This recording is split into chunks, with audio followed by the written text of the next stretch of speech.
युवा मुख्यमंत्री हैं यहाँ के, और वो अभी तो कुछ दिनों पहले आए हैं, लेकिन तमाम उन्होंने निर्णय ले लिए, धड़ाधड़ एक के बाद एक निर्णय लिए हैं। लेकिन जब पूरे 5 साल के लिए सरकार में आएंगे तो आप निश्चित मानिए कि बहुत कायाकल्प यहाँ पर करेंगे। और मुकेश भाई को आप जानते हैं, उनके बारे में ज़्यादा बताने की आवश्यकता नहीं है। मुकेश शर्मा जी 20-25 सालों से एक सामान्य कार्यकर्ता के रूप में आप सबके बीच में काम कर रहे हैं। आप भली बात ही परिचित हैं। जो व्यक्ति बिना विधायक रहते हुए इतने काम कर सकता है, इतने लोगों के सुख दुख में खड़ा हो सकता है, हर एक घर से जिसका परिचय हो, आप काम नहीं करेगा। इसलिए आप सब लोग एकजुट होकर 5 तारीख को अपना समर्थन जुटाइए और आपका एक वोट कमल में गया, आपका एक वोट न सिर्फ गुड़गांव के लिए बल्कि हरियाणा के विकास के लिए, उसकी समृद्धि के लिए भी काम करेगा। और पिछले 10 सालों में हरियाणा के तस्वीर और तस्वीर दोनों बदलने का काम हुआ है। थोड़ा आप पीछे चले जाइए, 2014 से पहले हरियाणा की पहचान बन गई थी।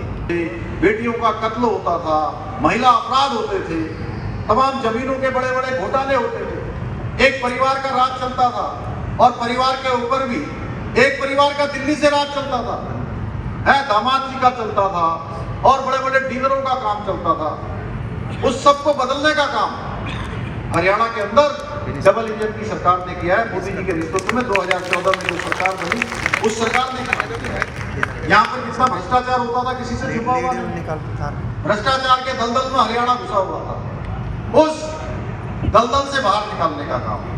कोई ये नहीं कह सकता है कि 10 सालों में, कई बार लोग कहते हैं, आपसे नहीं पूछते होंगे 10 सालों में क्या बदला।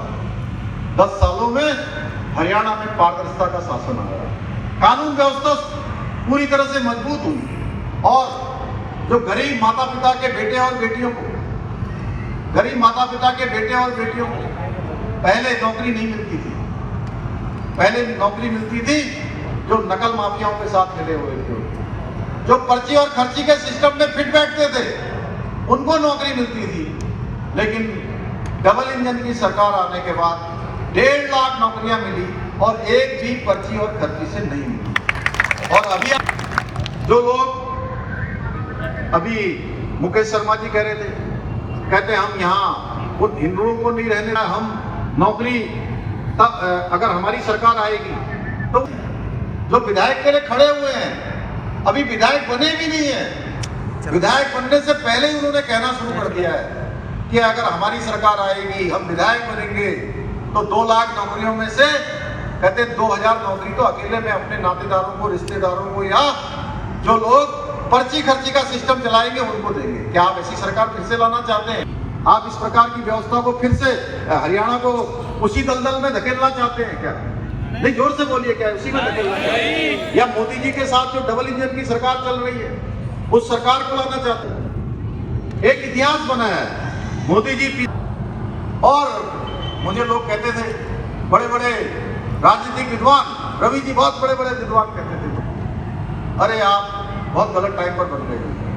यहाँ तो ये परिपाटी है, यहाँ एक मिथक है कि हर बार चुनाव होता है